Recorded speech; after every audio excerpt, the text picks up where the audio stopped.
The last time BMW launched a new 1 Series, it caused a bit of a stir in the motoring media. Not because it was especially outlandish in its design or technology, but because BMW had moved away from its traditional rear-wheel drive layout. That didn't really matter all that much to consumers, most of whom would never have noticed. But it did mean that BMW was signalling a move away from the driver-focused cars that it's become renowned for, in towards a more user-friendly, well-packaged product. Fast forward a few years and we'd all kind of forgotten about this shift, especially because of cars like this, the M135i. Now, this is the new model. It's based on the facelifted 1 Series, which has got a new lower nose and a different rear end, as well as a new cabin. But this one is a 2-litre 4-wheel drive hot hatchback, and it's here to take on the Audi S3 and the Mercedes A45. But how does this new model stack up? The new 1 Series is essentially just a development of the existing car, but BMW has tweaked the styling, it's tweaked the engine range, it's made adjustments, shall we say.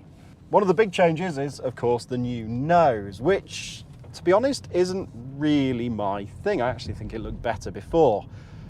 Other changes to the styling include a new rear end, new tail lights, and in the case of this 135 version, new exhaust pipes. Instead of having sort of big blocky ones, it's got 4 circular ones. Obviously the paint job is a talking point. It's not what I'd choose, but it's part of BMW's sort of special edition paint colours that you can pick from if you really, really want to. You don't. Now, I might not be a massive fan of the new nose, but it's not offensive. At least BMW hasn't put that obnoxiously large grille that it uses on pretty much everything else these days. But it still does the iconic glow illumination. You can probably tell by the way I said that I'm not a particularly big fan of it. It makes it look like you've done it to your own car, and it's not very premium. Some will like it, some won't, and BMW says it makes the car more identifiable at night, which I guess works as a marketing tool. Obviously, being the M135, this one gets a few other goodies. It's got 19-inch wheels, for example, and as an option you can have some bigger brakes. Now, BMW calls them 19-inch brakes, but obviously they're not 19-inch brakes because they wouldn't fit in 19-inch wheels. But never mind the marketing spiel. One of the big changes to the interior is a newfound minimalism. Everything is a very clean design. There's almost no buttons on the dashboard whatsoever, and you get this massive curved display that BMW is so keen on putting in all its new cars now. It uses BMW's latest generation infotainment system, and it's actually pretty good. It's quite sharp and works generally pretty well, but it does have a few annoying little traits. If you go into the driving modes, you can't get out of that screen again without using another button tap, and that's annoying when you actually just want to see where the sat-nav's sending you. Now, this is a much better implementation than you'll find in most family hatchbacks because the temperature gauge is always accessible. You can always change the temperature of whichever zone you're in my case the left, just with a simple tap of the screen. That's good, but if you want to access anything a bit more complicated, you do have to go into a touchscreen menu and then come back out of it and go all through all that rigmarole. Basically speaking, it's much more distracting than it would be otherwise. This is the modern way. It's also, as BMW has sort of admitted, the cost-saving way. Obviously, engineering and developing buttons for every function in a car is a costly business, and BMW of late seems to have rather shunned the idea of spending money on interiors. It's a shame for a brand that has usually been so good on that front. Nevertheless, the 1 Series is still more than competitive alongside its biggest rivals, the A3 and the A-Class. In fact, it's probably got the nicest interior of them all. It's competitive in terms of cabin space too. You've got enough space for 4 adults to sit in here, and you've got a sensibly sized boot as well. Whereas your standard 1 Series will come with a 1.5 litre 3-cylinder engine driving the front wheels, this 135 version comes with a 2-litre engine that drives all 4 wheels. The obvious effect is an increase in performance. This thing is really quite quick.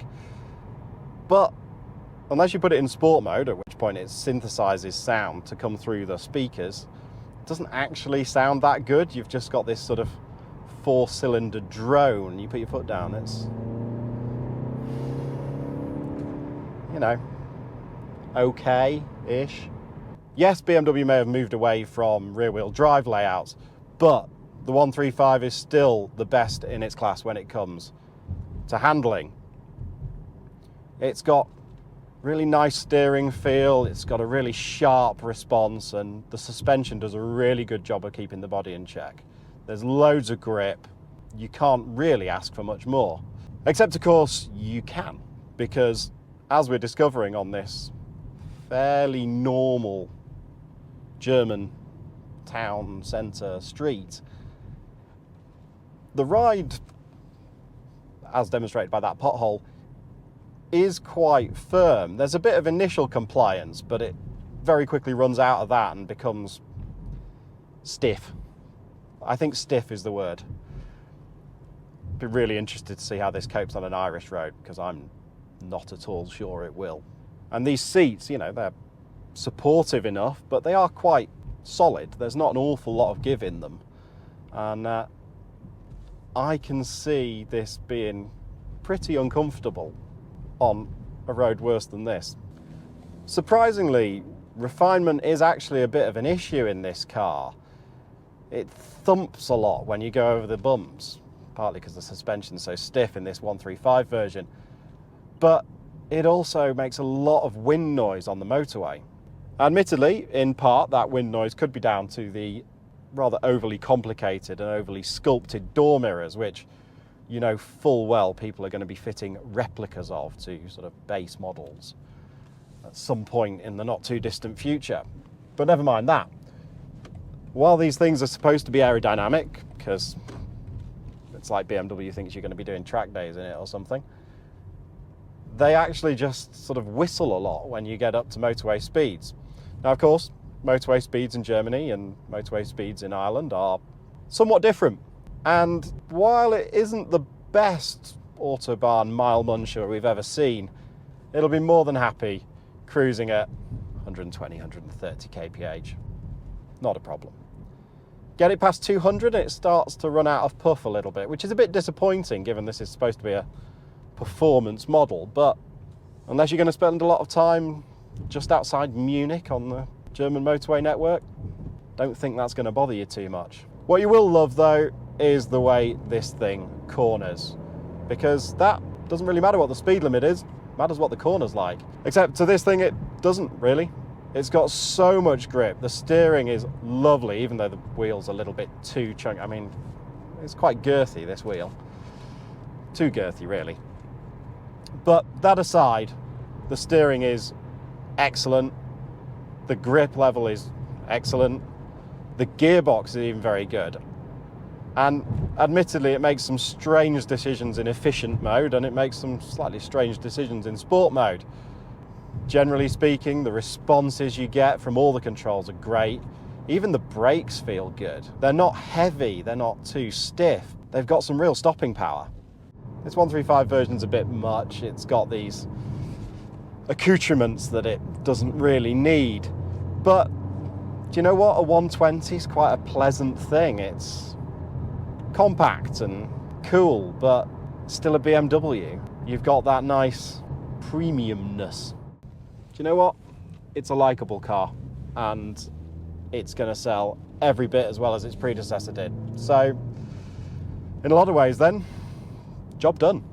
The new 1 Series then hits the mark in more ways than it misses, and it's still one of the best premium hatchbacks you can buy. This M135i version goes a step further than that. This is arguably the best 2-litre hot hatchback on the market, regardless of whether you go premium or mainstream. Maybe I wouldn't go for this colour, but if I was in the market for something like this, this would be the first place I'd look.